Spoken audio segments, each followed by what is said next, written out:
In this video I'm going to be talking about phone security, so I'm going to be giving you some tips about how to keep your mobile phone secure. So first off is talking about locking your phone when you're not using it.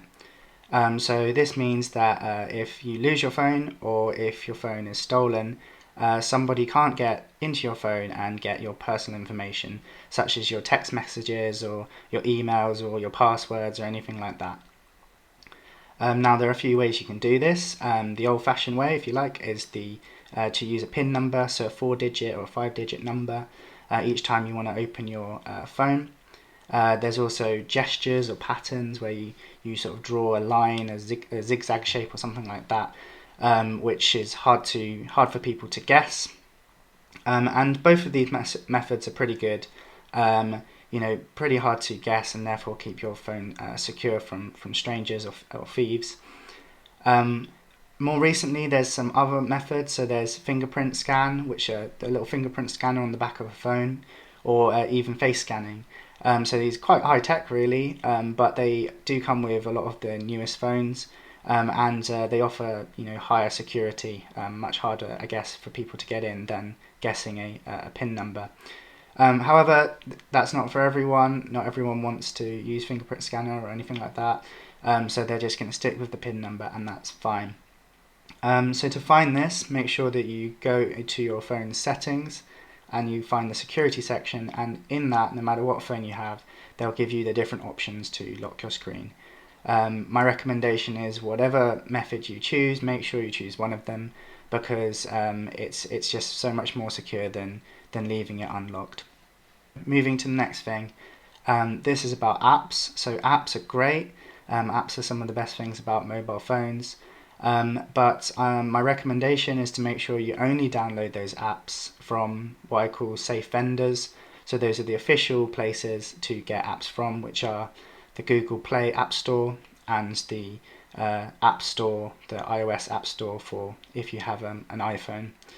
There are a couple of other official vendors out there, but my main recommendation is to not download apps on your phone.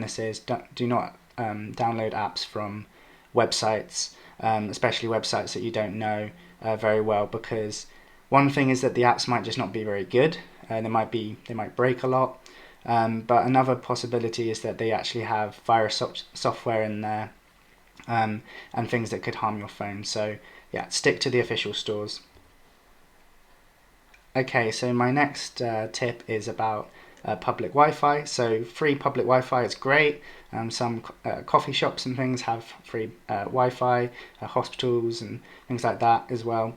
Yeah, just my advice is don't make financial transactions or do any sort of filling out forms of really important information on free public Wi-Fi, because it's just often not as secure as your own personal broadband. So if you're doing banking or you're doing shopping, best not to use the public Wi-Fi if you can avoid it. The next thing I'm going to talk about is jailbreaking, and jailbreaking is if someone offers to, they say, oh, you can get this extra feature if I just do some jailbreaking on your phone, or you can get this extra app, or you can get this game that's not really built for your phone, but you can do it with jailbreaking. Well, if someone offers to do that, I'd decline that offer, because although it is technically legal to do it, I think it's just not a great idea, because it leaves your system a bit vulnerable to viruses or things breaking, and it's just not so great to work with down the line. So yeah, my tip is to avoid jailbreaking your phone. The next thing is really important, because we're going to cover it in more detail later, but it's to be aware of scams, and some of the most common scams are actually done through your phone. So text messages from people that you've never messaged before, unknown numbers calling you, saying they're from HMRC. All sorts of scams are done via text and via phone calls, and also via email.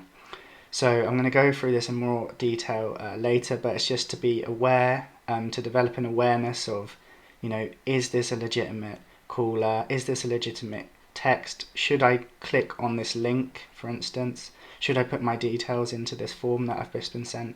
These are all really important things to think about when it comes to security. So the final thing to talk about is antivirus software. People often ask me, do I need antivirus software? I know I can get it on my computer. Can I also get it on my phone?